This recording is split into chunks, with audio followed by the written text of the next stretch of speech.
Bienvenidos y bienvenidas a este espacio de diálogos. Vamos a ceder la palabra a Meritxell. Hoy tenemos aquí en el Diálogos un invitado muy especial. Adelante. Pues bienvenidas y bienvenidos todos a el espacio de hoy. Se titula Política y emociones. La palabra política no es una palabra neutra. Eh, ya sabemos que el lenguaje no es inocente, el lenguaje genera emociones y la política no está exenta de ellas, y precisamente es una palabra que genera un alto voltaje emocional. Y la sesión de hoy en Diálogos vamos a poner foco en este mundo, el mundo de la política y el mundo de las emociones. Empiezo con un texto de Manuela Carmena. Ella fue exalcaldesa de Madrid fue alcaldesa de Madrid durante 4 años, y este fragmento dice lo siguiente: hay que tener en cuenta que hay personas como yo que pueden llegar a ejercer ocasionalmente la política, pero que no son políticos ni políticas. Convendría que se aceptase que los no profesionales estamos de acuerdo con una parte de la política y con otra no, que llevamos muy mal. Me estimula desde mi forma de entender qué significa lo público y cómo hay que mejorarlo dando protagonismo a los ciudadanos.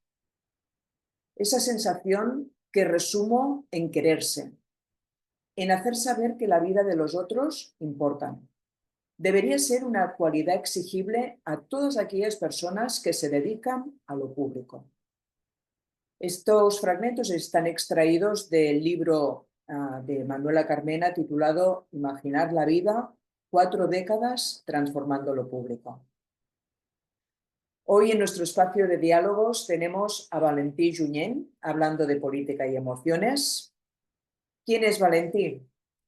Valentí, en sus orígenes, es licenciado en Geografía e Historia por la Universidad Autónoma de Barcelona. Ejerció de profesor en los inicios de su carrera profesional.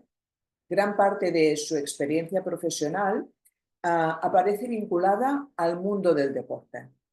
Fue presidente del baloncesto femenino de Manresa, gerente del Igualada Hockey Club, gerente y presidente ejecutivo del Básquet Manresa, director general del Lleida Básquet y director deportivo y de arbitraje de la ACB, la Asociación Catalana de Baloncesto. Allí es cuando empezó lo nuestro. Y ya explicaremos de qué va eso. Entre otras formaciones, y eso no es baladí, es una parte muy importante, Valentí Junyent cursó el máster en inteligencia emocional en las organizaciones. O sea, que fue alumno nuestro, fue alumno de Rafael Vizquerra, fue alumno mío, y bueno, pues el paso también fue alumna su mujer, que fue quien lo convenció a formar parte de nuestro máster, y bueno, desde entonces pues ha sido un continuum hasta el día de hoy.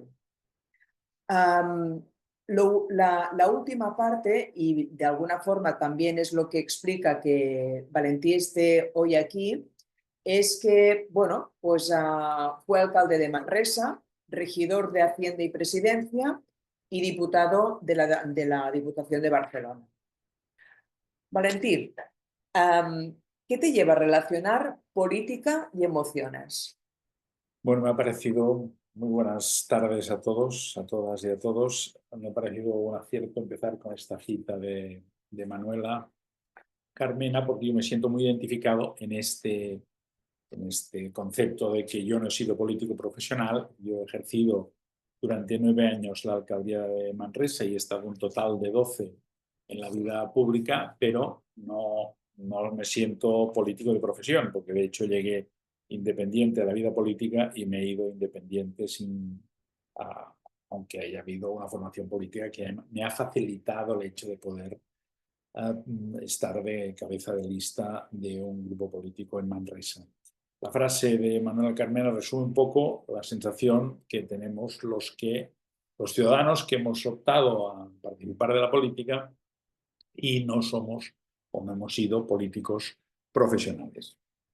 Política y emociones. Vamos a situar un poco estas dos palabras que, como muy bien has dicho, Meritxell, la política está en descrédito y además la palabra está como muy poco, ahora mismo, muy poco valorados las personas que se dedican a esta actividad. Política consiste en la gestión de la convivencia, la economía, la salud, la educación y el bienestar de la ciudadanía. Gestionar todos estos aspectos de la convivencia entre las personas, entre los ciudadanos, es sumamente complejo en sí mismo. Todo el mundo tiene la percepción de cómo deberían hacerse las cosas, la cantidad de variables y de enfoques distintos, partidos, movimientos, hacen inevitables los conflictos a la hora de gestionar en política y ejercer la política. Si además, como sabemos, los conflictos generan emociones, también lo ha introducido Meritxell,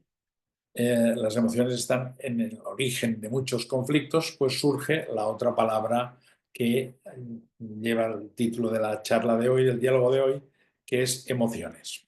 Vamos a, si te parece, muy rápidamente explicar justamente con una descripción de Rafael Vizquerra, del doctor Vizquerra, cuando nos referimos a la emoción en singular, es un concepto genérico. Para referirnos a las emociones en plural, lo hacemos, cuando nos referimos a las emociones en plural, lo hacemos por el conjunto de las emociones, la ira, la tristeza, la alegría, etcétera, etcétera. Por tanto, estos dos elementos, política y emociones, la política genera muchas emociones, los conflictos que genera la política despierta nuevas emociones y son dos ámbitos, dos palabras que están en constante relación y en constante, digamos, enfrentamiento. Los sentimientos, y eso lo sabéis mejor vosotros que lo que yo pueda explicar, son las emociones, pero que se alargan en función de nuestra voluntad. La emoción puede ser horas y días, en cambio los sentimientos y los estados de ánimos pueden durar semanas, pueden durar meses e incluso toda la vida. Por tanto, en relación a la política, hay emociones que son puntuales y que surgen y desaparecen, y en cambio los sentimientos prevalecen y pueden ser mucho más duraderos en el tiempo. Pero ambos conceptos están plenamente enfrentados y presentes en todo tipo de procesos políticos. Y, Valentín, ¿tú consideras que la sociedad actual realmente necesita de la política y de los políticos, visto lo visto y viendo el panorama que vemos? ¿Realmente nos hace falta? Yo creo, la pregunta es muy importante porque es un debate. Yo creo que al margen de la representatividad que tienen las diferentes instituciones y tanto a nivel de cada una de las autonomías como a nivel del Estado, en el caso del Estado español y en otros países de los que nos puedan seguir ahora mismo personas que conocen los sistemas políticos de sus países, estamos necesitados de la política porque la política debe resolver los conflictos. Y para resolver los conflictos tiene que haber unos ciudadanos que asuman la gestión de la resolución de estos conflictos al margen de que cada país sea monarquía o república, sea un parlamento u otro, y los ayuntamientos que en general todas las ciudades, todas las poblaciones tienen. Pero más allá de cuestionar el sistema político, la respuesta mía a esta pregunta es, no es posible escapar de la política. Aunque surja una mentalidad ahora mismo antipolítica, es evidente que es necesario que haya política y que haya políticos. Gandhi, por citar una persona que tiene una autoridad alrededor de este debate, Gandhi acredita la necesidad de la política con una frase que os leeré textualmente: no podemos dejar la política, sobre todo pensando en que los más pobres puedan progresar. Si los más pobres no hay política, no pueden progresar porque el sistema es exclusivamente económico. y acaba, remata con una frase que, dicha por él, pues tiene valor importante. Si no hacen política los políticos, otros harán la política por ellos, con lo cual no prescinde de los políticos, sino que se trata de cambiar de algún político, pero no de que desaparezca la política o los políticos como tales. Y hablando de políticos, y como en la RIEP hablamos mucho de las competencias emocionales en nuestro caso, pero aquí, ampliando un poco más el concepto, ¿cuáles son las competencias y habilidades que consideras que debe tener el líder de un partido político y los miembros del equipo? Bien, yo creo que es uno de los aspectos fundamentales. Es decir, no todo el mundo que quiere hacer política está preparado, capacitado o formado para ejercer la función de político. Es decir, es necesario, de la misma forma que no todo el mundo que quiere ser médico, al margen de tener unas determinadas, de aprobar unas determinadas asignaturas y una carrera y una licenciatura, un grado, y acceder a la medicina a partir de una formación que está muy definida, como en el caso de la política esta formación no está definida, debemos pensar en que, como tú preguntabas y citabas, que hay que tener unas competencias y hay que tener unas habilidades. Sin ellas, difícilmente el político podrá ejercer, ya sea en el poder, es decir, gobernando, o en la oposición. Y voy a definir algunas características que considero que son fundamentales para acceder a la vida política. Primero, digamos, ¿qué es el concepto de competencia? Bueno, pues la competencia es algo que se desarrolla a lo largo de la vida y siempre se puede mejorar. Es decir, no hay un nivel ya que has conseguido el máximo nivel de competencia, no. Siempre hay la posibilidad de mejorar. El concepto es aplicable a las personas individualmente y de forma grupal. Y consiste en tener unas capacidades informales y de procedimientos, además de las propiamente formales. Pero las importantes para la actividad política son las informales y las de procedimiento. Es un potencial vinculado a la capacidad de movilizarse, de ponerse en acción y de ser útil al proyecto que ejerzas o gestiones en el ámbito que sea. Por tanto, se inscribe la competencia en un contexto determinado que debemos demostrar una eficacia. Implica, con esto acabo la definición de competencia, pero es un tema que a raíz del trabajo que hice con vosotros en el máster, pues me quedó claro. Implica unos conocimientos, saber, unas habilidades, saber hacer, y unas actitudes y conductas integradas entre sí que serían saber estar y saber ser. Es decir, entre el saber, saber hacer, saber estar y saber ser configuraríamos una persona competente o con competencia para realizar la actividad política. Acabaría en la definición diciendo que una persona puede manifestar una competencia en un área concreta, por ejemplo, una persona que sea muy competente en sus habilidades sociales y, en cambio, en otro contexto, en un contexto diferente, con personas extrañas a las que no conozca y no sean compañeros de su trabajo o de su actividad, puede comportarse de manera incompetente. Por tanto, esa competencia no la tiene en todos los ámbitos y solo la tiene puntualmente en un entorno que favorezca su capacidad y su competencia. Traducido y ampliado en el campo de la competencia emocional, pues hay dos autores, Salloway y Sluiter, que definieron la competencia emocional sobre la base de la cooperación, la asertividad, la responsabilidad, la empatía y el autocontrol. Este sería un poco los elementos que, más allá de la voluntad de la gente de hacer política, que tiene todo el derecho, es evidente que para ejercerla con garantías de que tenga unos resultados óptimos para la ciudadanía, para la población o para el entorno que tiene que gestionar, hay que disponer de estas competencias emocionales y de estas características que he intentado definir, no sé si de forma muy larga, pero... No, pero aquí, diría que mira, tiene- si me permites, te voy a retar con preguntas un poquito más personales, más apelando a ti y con conocimiento de causa lo hago y ya explicaré más adelante por qué.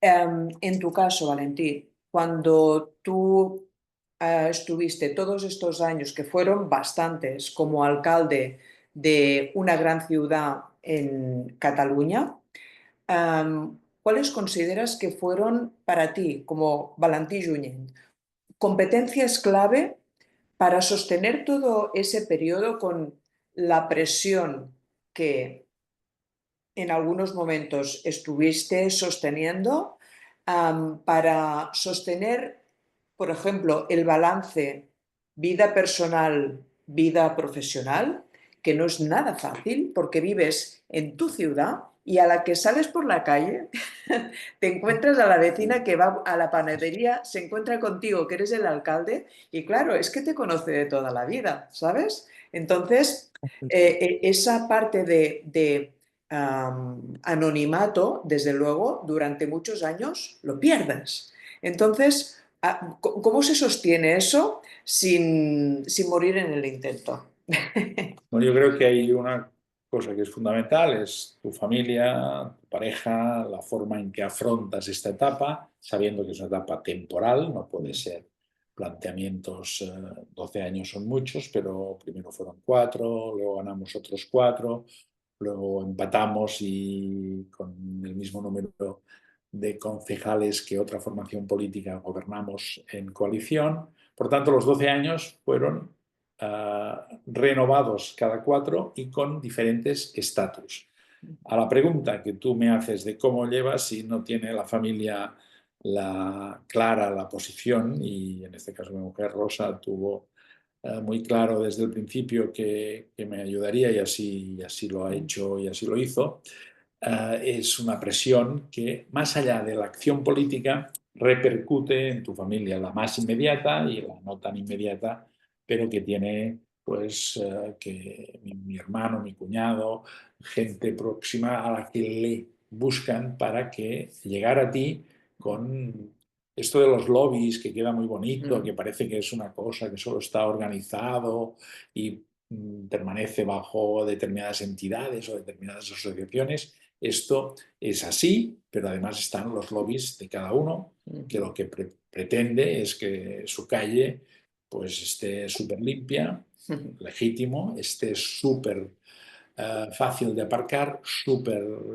cercanas donde depositar los residuos y súper segura en detrimento de otras calles, porque o a ella lo que le preocupa es su calle. Entonces, la cuestión personal es una verdad que tú puedes introducir porque la conoces y ya lo has dicho. Es fundamental para asumir esta época y después saber que nunca vas a hacerlo todo a gusto de todos y por tanto siempre una decisión neutra. Antes lo has comentado también en la introducción, la política no es neutra. Si tomas la decisión A, puede que sea mayoritaria, pero puede ir en detrimento de las personas que piensan B o C, con lo cual determinadas decisiones que parecen muy claras también tienen perjudicados y también dejan de ser neutras. Y continuando, ahora continúa la presión del examen. Hablando del equipo, y hablamos del desarrollo del equipo, qué competencias debe tener el equipo que te acompaña durante esa legislatura, qué tipo de competencias tiene que tener el equipo, teniendo en cuenta ¿y qué pasa cuando en algún momento, porque a veces pasa, ¿no? Pues cuando en el equipo pues tienes al enemigo en casa, porque eso a veces puede pasar, ¿no? Entonces, cómo sostener al equipo, cómo formarle para que pueda acompañar, pues haciendo un buen trabajo de servicio a la ciudadanía. Bueno, aquí el equipo que pinta, ¿no? Porque no solamente es el político que está a la cabeza, en tu caso como alcalde, sino también todo el equipo que te acompaña, que es clave para poder gestionar todo lo que supone gestionar una ciudad, una gran ciudad.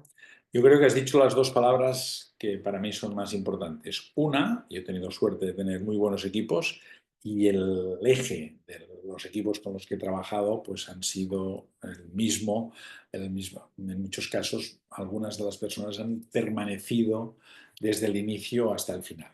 Sobre todo en los primeros 9 años en los que he sido alcalde, pues el eje de las personas han sido fundamental para que yo pudiera seguir ejerciendo la labor de alcalde. Un elemento importante es que el equipo sea escogido y acepte, con un marco ideológico en el que esté cómodo, acepte el funcionamiento y la organización del grupo, y que sean gente que estén mentalizadas para afrontar las presiones. Y es imposible que todo lo que le hace falta a una ciudad de 80.000 habitantes lo puedas ejercer o puedas ejecutar, en los 4 años en los que tienes un mandato. Es imposible. Las peticiones de los ciudadanos, totalmente legítimas, y gobernando pensando en las personas, no tienes ni dinero, ni tiempo, ni capacidad real en 4 años de que todas las limitaciones de una ciudad se puedan resolver en este periodo. Por tanto, es clave la cohesión del grupo y también las personas que lo componen. Y la otra palabra la has dicho tú, la formación. Hay que formar, cuando tienes escogidas a las personas, hay que formarlas, o nos tenemos que formar, yo también me formé evidentemente, se tienen que formar para conseguir un rendimiento cohesionado, equilibrado, sincero, y que conviva con la realidad. Bueno, para ello es formar. Nosotros nos formamos muy bien antes de empezar el primer mandato, durante el primer mandato. Después, en el segundo, ya no conseguimos tanto nivel de formación. Y esto es evidente que cuando revisas y analizas el periodo transcurrido dices, ojalá hubiéramos hecho, y sobre todo en la tercera legislatura, en el tercer mandato, ya bajó mucho más el nivel de la formación, porque éramos 2 grupos políticos distintos, con prioridades distintas y con capacidad de movilizar a sus miembros, con menor capacidad de movilizar a sus miembros.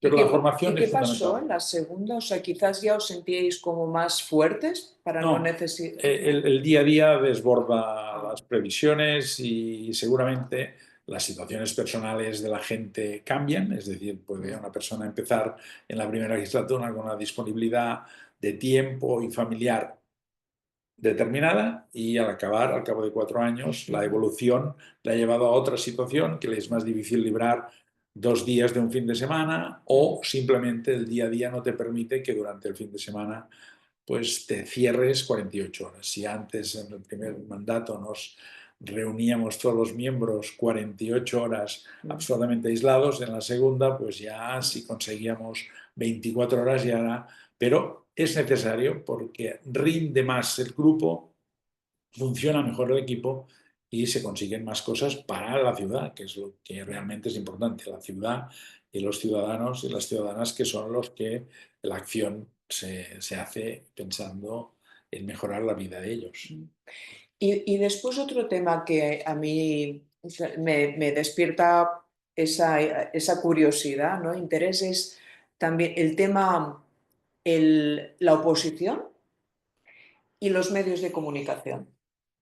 Porque Bien. este también pienso que es ambos son temazos, medios de comunicación y oposición. No sé si, aparte de todo lo que haces, podrías hacer de periodista, porque te veo muy puesta, muy puesta. Es la curiosidad la que me mueve.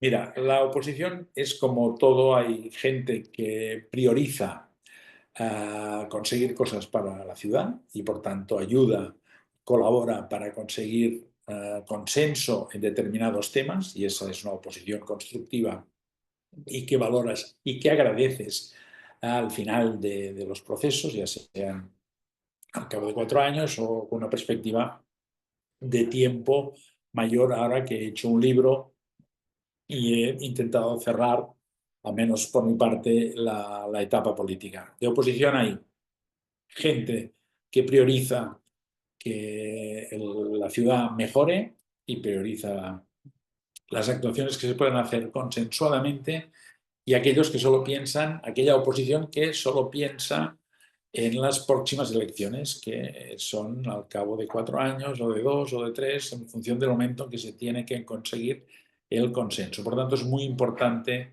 qué oposición tienes, aparte que la cuides, te dediques, hables con ellos, los escuches y estés pendientes de que si ellos tienen una percepción de una cosa, intentas reflejarla como prioridad y además resolverla con su participación. Los medios de comunicación en una ciudad mediana como la nuestra, que es la 16ª de Cataluña, por tanto es una ciudad que con 80.000 habitantes no es de las más grandes, pero sí que es una ciudad que tiene medios de comunicación, tanto escritos como televisión y radio, pues depende también de la capacidad de dialogar, tanto de los miembros del equipo, del alcalde, como de los propios profesionales del departamento de comunicación que está en el ayuntamiento para tener relación con ellos, y también depende de la conexión que consigas con ellos. Ha habido épocas muy buenas y ha habido épocas no tan buenas. Esto depende también de una expresión que recordará algún político que ha tenido España hace años, pero depende también del talante del medio de comunicación. Si el medio de comunicación prioriza que lo importante es la ciudad y los ciudadanos, pues es más fácil.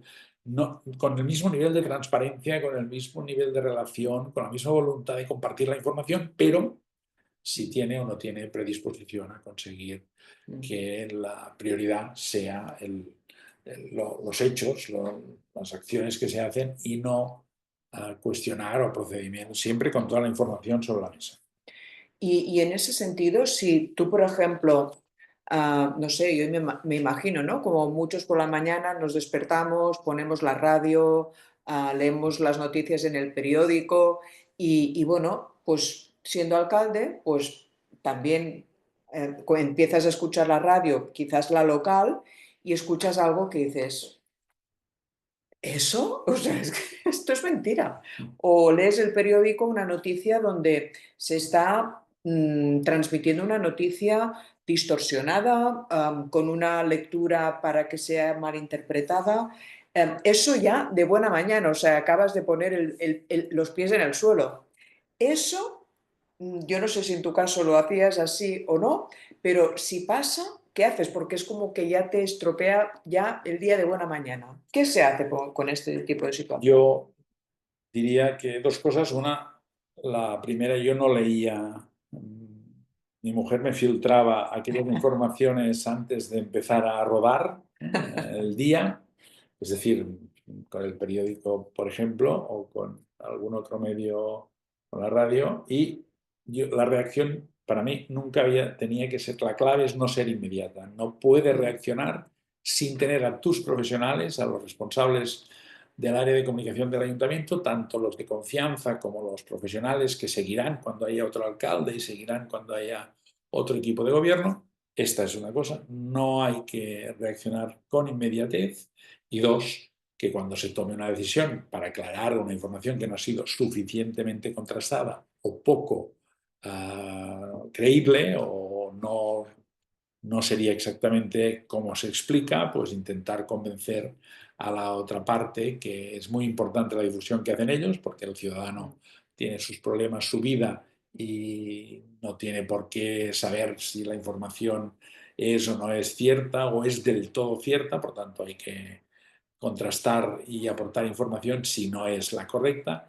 Y esto de no reaccionar de forma inmediata, yo creo que es una de las cosas que me permitió estar más tiempo ejerciendo la labor, aparte de la filtración que decía, de la información más tendenciosa o menos clara o más negativa que pudiera surgir. Lo que es importante es no reaccionar de forma inmediata. La segunda cosa es que actualmente con las redes sociales esto no suele ser así, sobre todo si los protagonistas, los políticos, el alcalde o aquellos miembros del equipo de gobierno que sean más activos en redes sociales quieren interactuar enseguida para desmentir, matizar o cambiar la información que ha surgido.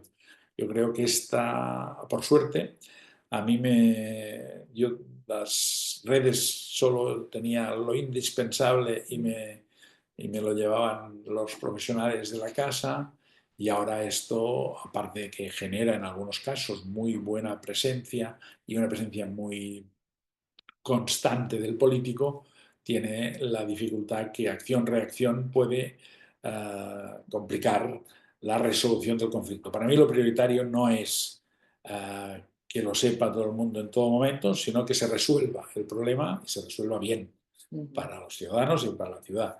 Y en este caso, la política actual adolece de este periodo de reflexión, porque el periodo de reflexión, la inmediatez de las redes sociales no permite ni mucho balance, ni mucho sosiego, ni mucho análisis. Y en ese sentido, aquí, por ejemplo, ¿qué papel crees que tienen las emociones en algo tan importante en el mundo de la política, que es la toma de decisiones?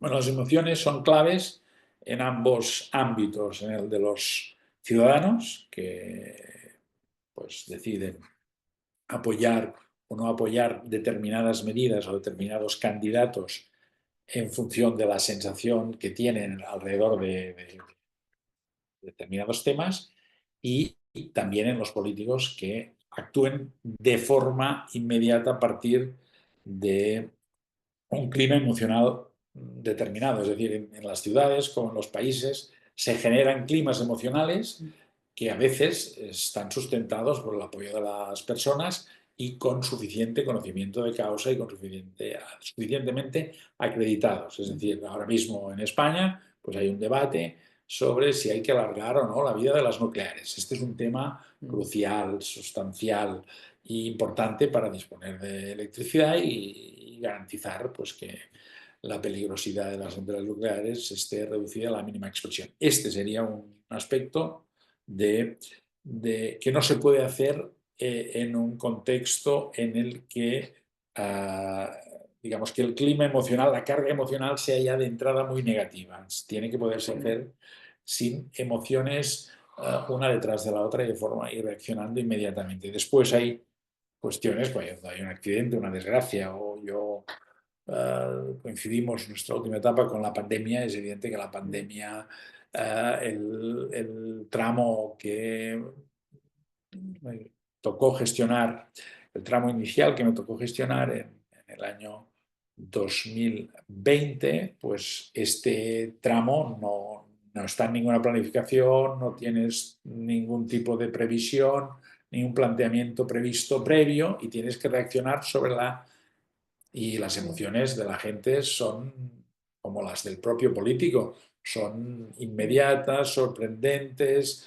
desconocido el movimiento que se tiene que realizar. Por tanto, yo distinguiría, o sea, es básico el papel que juegan las emociones en la toma de decisiones, tanto del político como de los ciudadanos, y distinguiría los temas de debate. Es decir, un debate de las nucleares es un debate que tiene que dar suficientes argumentos para que el que se postule en una posición o en otra tenga verdadero conocimiento de lo que decide. Y en paralelo, el político, cuando opta por una fórmula o por la otra, tiene también, más allá de las emociones puntuales, no, yo voy a cargarme, bueno, te vas a cargar las nucleares, pero el 50% de la energía que generan, estoy hablando de un tema que no es de política local, pero lo digo para situar a nuestros seguidores en este diálogo, pues tienes que encontrar la solución de este 50%, que por ejemplo en el caso de Cataluña, de la energía que generan las centrales nucleares, con lo bueno y lo malo que supone tener que depender de ellas en el caso de que prorrogue su vida. Digo este ejemplo que no es de política local, pero que es muy emocional. Hay gente que por concepto no admite las nucleares, pero a su vez desconoce o no está suficientemente informado que el 50% de la energía que consumimos, todos los ciudadanos catalanes, proceden de las nucleares que hay en Cataluña. Ujú. Y aquí, según tu opinión, ¿cuáles son las claves para gestionar las emociones políticas, las emociones que se generan haciendo política? Bueno, aquí hay una persona, antes he citado a Rafael Vizquerra, que es el que más ha hablado de política y emoción y del que he citado más frases, ideas y conceptos a lo largo de lo que llevamos de charla, y hay otro politólogo, en este caso un politólogo, no, Rafael no es politólogo, pero un politólogo, Antoni Gutiérrez Rubí, que él define como para gestionar las emociones políticas, la clave es emocionarse y emocionar. Es decir, tienes que emocionarte cuando consigues priorizar un determinado tema por delante de cualquier otro y, por tanto, poner toda tu fuerza y todo tu énfasis y todas tus posibilidades para que este se solucione, y emocionar a los ciudadanos con la solución que conjuntamente, porque el dinero público es de todos y no es del político que lo gestiona, es de todos, y en este contexto tienes que conseguir emocionar también al ciudadano que tiene que valorar la decisión que tomes. Las emociones afectan nuestra manera de ver y pensar en el mundo, es decir, hay personas que sin tener, digamos, posibilidad de decidir más allá del candidato con el que va a confiar dentro de un tiempo para su administración local, territorial o nacional o estatal, pues no tiene toda la información, pero tiene que mostrarse confiado en un determinado candidato, y ese candidato le puede emocionar con lo que diga. Y otra cosa importante que sitúa a Antoni Gutiérrez Rubí no es solo la comunicación verbal, sino también la comunicación no verbal. El 80% de toda la comunicación entre humanos no es verbal, y por tanto debemos trasladar al ciudadano si somos personas de fiar, si somos personas cumplidoras, si somos personas capaces, o si simplemente hemos encontrado el camino de la política para ejercitar una etapa de nuestra vida, y en el caso que nos ocupa, de nuestra vida profesional. Por tanto, las emociones pueden ser determinantes, y cómo gestionarlas, pues pensando en que lo más importante de todo este proceso es los ciudadanos. No es ni el político, que está temporalmente con unas responsabilidades y que las dejará de tener, o porque no le voten o porque otro gane las elecciones, o simplemente porque haya cubierto su ciclo y deba abandonar, ¿no? Y hay un aspecto que para mí es importante, es el feeling social. Es decir, el feeling social es cómo concibe el ciudadano determinadas actuaciones de los políticos. Y no es justo que a todos se nos meta, yo ahora ya no ejerzo y por tanto, pero me refiero que no es justo que a todos los políticos se les ponga en el mismo saco, se les valore de la misma y se tiña esta actividad humana tan importante para la convivencia, pues toda llena de corruptos y llena de gente incapaz. Eso no es ni corresponde, y este feeling social en los últimos años ha acrecentado la percepción de que el político es, durante algunos años, en algunos ámbitos, que es corrupto y a su vez incompetente. Y este feeling social, pues no se puede abandonar de las emociones que percibe la ciudadanía. La ciudadanía tiene una percepción justificada en determinadas actuaciones que se han producido durante algunos años. Yeah. Desde luego es así. Sí. No sé si hay alguien, Mariona. Vale. Aquí, bueno, hay un punto, y que vuelvo a apelar un poco a la parte, diríamos, más de Valentí, tu propia identidad.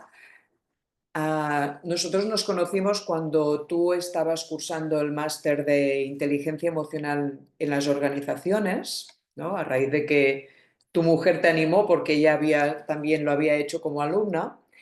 Y fruto de eso, de habernos conocido, pues yo ya me dedicaba al coaching y bueno, pues un día pues hubo la propuesta de poder hacer un proceso de coaching contigo. En ese momento tú estabas en el ámbito del deporte, concretamente como director deportivo de arbitraje de la ACB, la Asociación Catalana de Baloncesto. Asociación de Clubs de Baloncesto, La ¿verdad? Asociación de Clubs de De Baloncesto. Cataluña y de... Y bueno, y era todo vinculado al ámbito del liderazgo, en ese rol. Bueno, hasta allí bien, ¿no? Bueno, trabajamos lo que teníamos que trabajar, hasta que un día, oh sorpresa, ah, Valentí vino con otro reto y me propuso, o sea, me planteó su nuevo proyecto, algo que tenía como un reto donde meterse y era un cambio totalmente, o sea, era un giro radical a su carrera profesional porque, bueno, me dijo que quería presentarse como candidato a la alcaldía de Manresa. Y bueno, y que necesitaba hacer un proceso de coaching para prepararse y todo. Claro, en ese momento allí eso me cayó, bueno, me cogió en shock, porque además tengo que deciros que yo me había, bueno, ¿sabéis aquello de no se puede decir de esa agua no beberé? Yo me había prometido a mí misma que jamás sería coach de un político. Me lo había prometido. Y claro, cuando él me hizo esa propuesta, me, aquello que entras un poco en un dilema, de decir, ¿qué hago, no? Pero claro, ya lo conocía y no, persona de confianza, con quien había trabajado muy bien, pero claro, había aquella promesa conmigo misma, ¿no? Entonces digo, bueno, ¿qué hago? Y al final, pues hice un acto de fe en él, digo, pues adelante, digo, pero yo recuerdo haberle dicho, pero no me hagas avergonzar. Hasta tuve una pesadilla pensando que pasaba algo malo y era la sensación de a ver si hace algo pues de lo que a veces criticamos, ¿no? Al mundo de los políticos. Pero bueno, esa fe en él por todo el histórico que llevábamos, pues empezó la preparación para presentarse como candidato. Y eso fue, o sea, como coach, fue una experiencia, no sé si es de alto voltaje emocional. Y entonces, o sea, me despertó la compasión, la sorpresa, o sea, una explosión de emociones porque cada sesión era una sorpresa de lo que pasaba, lo que pasaría y fue, desde luego, si algo predominó en ese proceso de coaching fue, digamos, la alta intensidad emocional, de todo lo que en cada sesión Valentí compartía y que hasta el día de hoy es la primera vez que hacemos público, después de tantos años. Ha prescrito ya. Ha prescrito, ya Prescrito. dijimos ahora ha prescrito, en ese momento todo era confidencial y bueno, sí que le pedí a Valentí si era posible hoy hablar de este tema porque bueno, el coaching si algo lo caracteriza es la confidencialidad y por eso no se suelen hablar no se identifica a la persona ni las empresas con las que trabajamos, pero bueno, ahora como ha prescrito y Valentín me dio el permiso, digo, pues hablemos de un acompañamiento pues que en el ámbito político se presta y mucho. Lo que pasa es que, bueno, Ofelia Santiago en los diálogos anteriores pues ella también se dedica al coaching político y este acompañamiento existe. Otra cosa es que no se hace público porque hay un tema de ética profesional pues que tiene en cuenta el tema de la confidencialidad y me parece absolutamente legítimo. Pero ahora, en ese sentido, es cómo fue el proceso de decidir hacer un proceso de coaching y cómo te ayudó en esa etapa.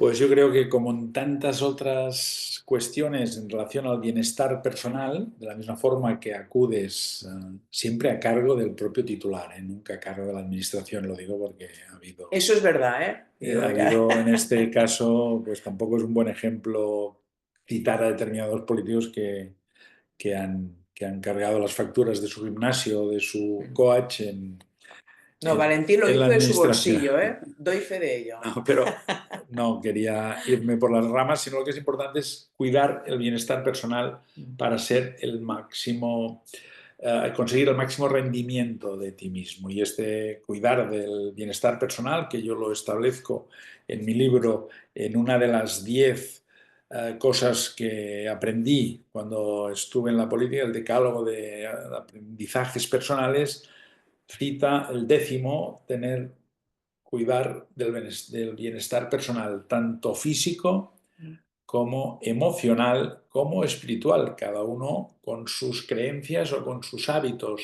Y aunque no las hubiera, con la dedicación en tiempo para poder seguir teniendo una estabilidad física, emocional y espiritual que permita un rendimiento personal máximo. Entonces aquí hay otro elemento, aparte de dedicar el tiempo, que puede parecer que es imposible, que yo recuerdo una presidenta de la Diputación de Barcelona que me decía que ella los viernes por la tarde tenía su actividad física, pilates concretamente, y era sagrado, es decir, si la inauguración de no sé qué era a las 5:30, ella a la hora convenida tenía que estar con su profesora de...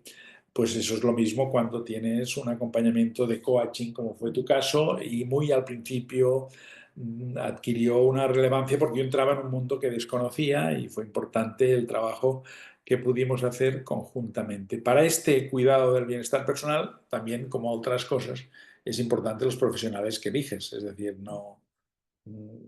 Es como si vas a un entrenamiento personal y tienes a alguien que no tiene la capacidad de entender tu actividad, tu necesidad y tu estado físico. Yo siempre he dicho que yo cuando voy al gimnasio no voy para ir a los próximos Juegos Olímpicos. Yo no estaré en Los Ángeles 2028 por mucho que acuda 2 veces por semana al gimnasio. Pero es fundamental que el profesional, como en tu caso y tú lo conseguiste, que te acompañe en este coaching, pues sea alguien que te conozca, que sepa de tus debilidades, de tus necesidades y que sea un buen profesional. Yo creo que aquí, en el caso de Meritxell, es por descontado que está garantizada el nivel y ella me pidió que si hoy, y como ya han pasado 2 años de la última actividad pública, ya uno puede incluso explicar cosas como esta que no las ha explicado en vida política. Y aquí, aunque, bueno, lo ha ido un poco destilando, pero algo que a mí me fascinaba y me continúa fascinando en el caso de Valentí, y sobre todo en esa época, porque es que, en serio, las cosas que aparecían, es que era justo en este espacio, era aquí mismo, donde hacíamos las sesiones, era el sentido del humor, de verdad. O sea, es que situaciones que es como para tirar la toalla, para bajar la persiana y decir, ¿qué os quedáis? Pero el darle la vuelta desde el humor que hacía que explicaba cosas y yo me acababa riendo que le tenía que pedir disculpas porque digo, es que lo explicas de una manera que es que hace tanta gracia, pero no era el contenido, no hacía ninguna gracia, pero la forma, pues sí, y al final es qué importancia tiene el sentido del humor como mecanismo de regulación emocional. Porque en tu caso, en serio, que ha sido siempre un sello de identidad y lo continúa siendo. Entonces digo, ¿qué papel tiene o ha tenido el sentido del humor durante tu carrera profesional como político?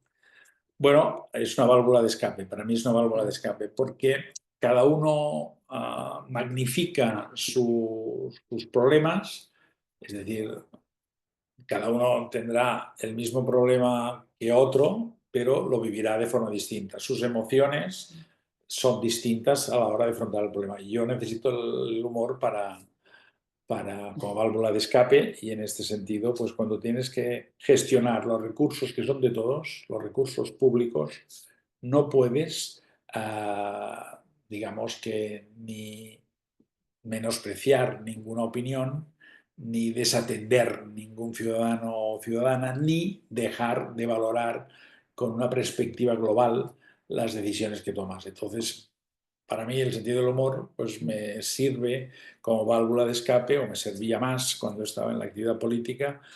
Ahora jubilado pues mantengo el sentido del humor, pero no trasciende mi problemática profesional o colaborativa en las entidades en las que contribuyo con mi experiencia. Pero sí que es verdad que es uno de los en el decálogo de aprendizajes, lo cito como uno de los elementos que te ayudan a sobrellevar la realidad de tu día a día, porque no puedes exteriorizarlo, pero sí en tu entorno familiar o de personas de confianza, pues te ayuda a hacer que las cosas se lleven con más tranquilidad. Aparte también, yo creo que es importante que los políticos, cuando ejercemos o cuando han ejercido, tengan la posibilidad de desaparecer unas horas o unos días del día a día, porque en el momento que, como tú citabas al principio, pones el pie en la calle, pues yo reconozco que el día se te puede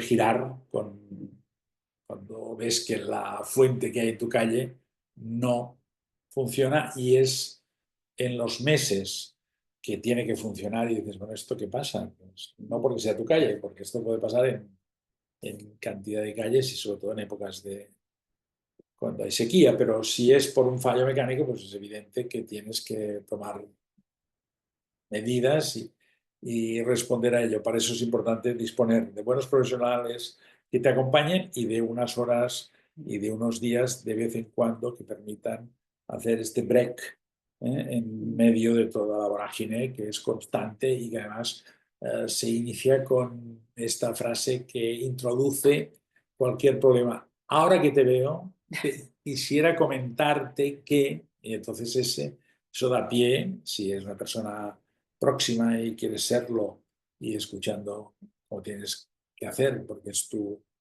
obligación ya como político local, pues tienes que escuchar al ciudadano, que para él pues es más importante que tenga una baranda en una escalera que se ha rehabilitado, pero que él por su edad no puede bajarla sin apoyarse, pues esa baranda no, para él es el problema más importante. Sale de su casa, tiene que bajar aquella escalera y no está en condiciones. Poner esa baranda no es una obra que te hará aparecer en los libros de historia de la vida de la ciudad. Pero ahora, como decíamos antes, hay cosas que se pueden explicar, y si eso se ha podido solucionar, pues lo valores enormemente para aquella persona y todas las demás, porque todas les puede venir bien que ese apoyo lo tengan en un determinado punto conflictivo de la ciudad.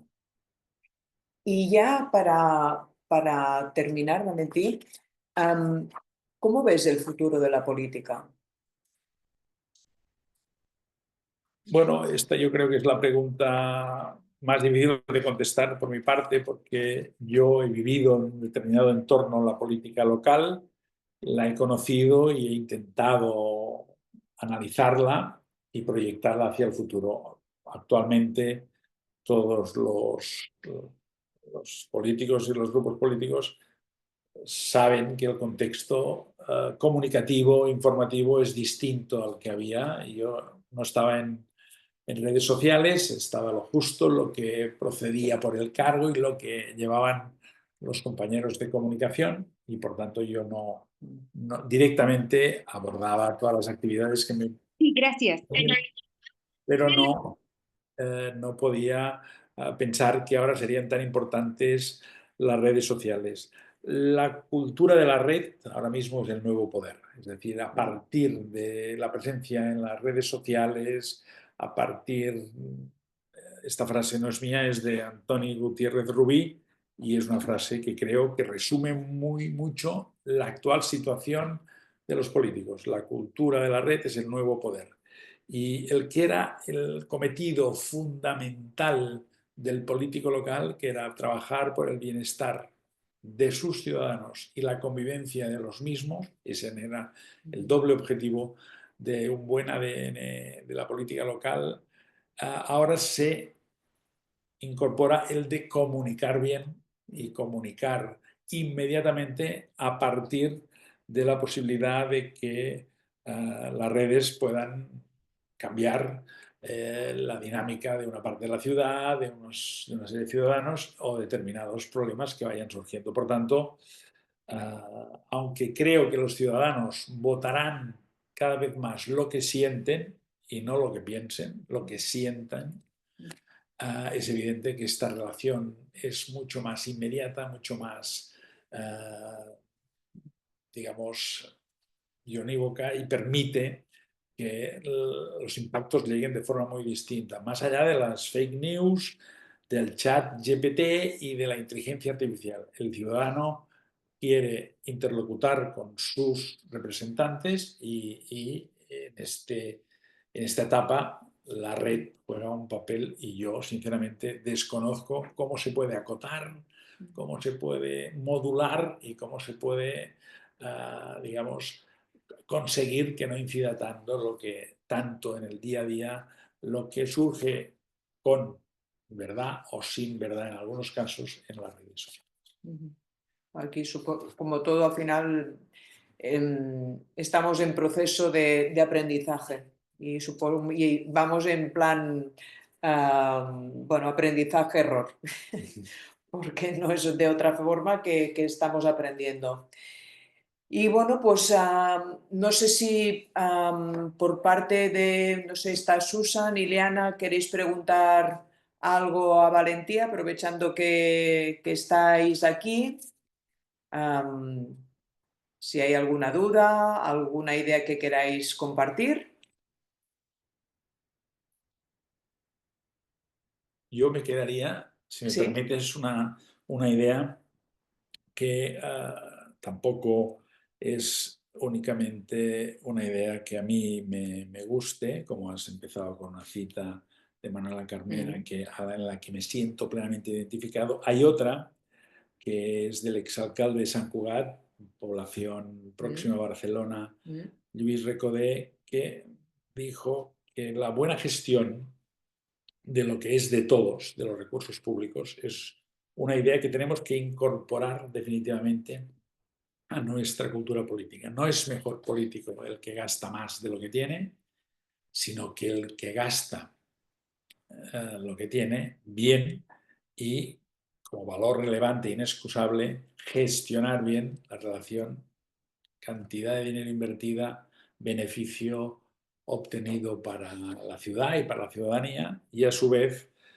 se le tiene que dar la importancia que tiene porque no puede ser que lleguen determinados responsables nuevos y acarreen con la carga económica derivada de una mala gestión. En lo público también puede haber buena y mala gestión y como es de todos, merece todo el reconocimiento, el hacer bien la gestión de lo que es de todos y de lo que es de la gestión de los recursos públicos. No tenía nada más que decir, pero esto necesitaba decirlo antes de cerrar y atendiendo a las preguntas que pueda haber de nuestros seguidores en el diálogo de hoy.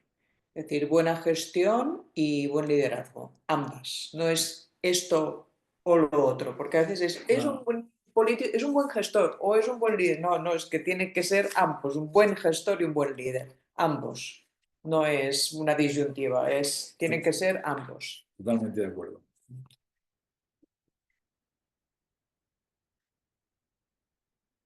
Bueno,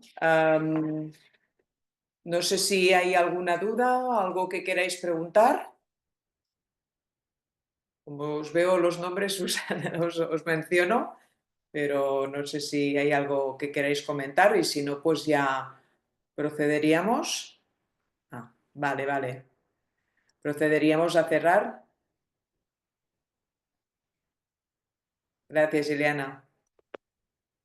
Hola, yo hay una pregunta que quería hacer, porque uno de los lugares más interesantes donde aplicar toda esta bueno, enseñanza sobre el bienestar y sobre las emociones es precisamente en las escuelas. Y precisamente a nivel político hay muchos cambios y también hay muchas normas que van cambiando de un curso a otro. ¿Cuál sería la propuesta en ese sentido? Gracias. Bueno, gracias por tu pregunta. Yo creo que establecer unas normas que sean duraderas en el tiempo y no cambiantes en función de cada periodo político y cada gobernante que entre al frente de la educación de un país, pues sería una primera base. Es importante que esté estable. Yo por motivos familiares conozco el sector y es evidente que este constante cambio de las normas no ayuda a la vida en las escuelas y al trabajo de los profesionales. Y la segunda es que los políticos deberían, los responsables de este ámbito deberían, pensando en el bienestar también de los docentes, deberían mostrarles su confianza, porque siendo buenos profesionales no puede que se les esté cuestionando constantemente. Ahora mismo todo lo tiene que resolver. No, si no se sabe de economía, que enseñen economía en las escuelas. Si hace falta que haya otra actividad conceptual o política, también deben solucionar las escuelas. Las escuelas, conjuntamente con los padres y con unas normas estables y con la confianza que deberían tener todos los profesionales que ejercen esta difícil labor, y sabiendo que la educación es uno de los elementos claves. Hemos citado al principio la salud, la educación y algunos más, pero estos dos como fundamentales para el bienestar de la ciudadanía, aparte de la convivencia y la economía de la propia población en el sentido de sus recursos públicos. Pero estoy de acuerdo en que la educación necesita mayor dedicación económica, confianza en los profesionales y estabilidad legislativa. Gracias por tu pregunta, Susan, muy oportuna también en el espacio de la RIEP, obviamente, así que gracias por tu aportación. Y bueno, pues ya procedemos a cerrar la sesión, el diálogos de hoy, agradeciendo de todo corazón a Valentí Junyent que haya aceptado la invitación, además la de venir aquí a mi despacho de nuevo a rememorar viejos tiempos, pero ahora desde otro punto de vista, desde otra perspectiva, ahora compartiendo y haciendo público todo su bagaje y experiencia durante estos años. Y nada más, pues nos vemos para el próximo Diálogos que vamos a realizar en el mes de junio. Y bueno, ya sabéis que este espacio se ha grabado, por tanto lo vais a poder visualizar en unos días dentro de la web de la RIEP. También estará en YouTube, en el espacio de la RIEP. Y bueno, y también en redes sociales pondremos los enlaces para que podáis acceder a este espacio de diálogos con Valentí Junyent en cualquier momento. Así que bueno, nos despedimos agradeciendo de nuevo a Valentí Junyent su presencia y todo lo compartido, y nos vemos para la próxima. Yo os agradezco la invitación, he pasado un rato muy agradable y espero que, como alguien ha dicho, muchas gracias, espero que haya contribuido a que se pueda hacer un poco más idea de cómo es la gestión en la vida pública, sobre todo local, y agradecido por la invitación porque me he pasado una hora muy intensa y me lo he pasado bien. Gracias. Gracias a todos. Muchas gracias, muy interesante. Gracias, Mar.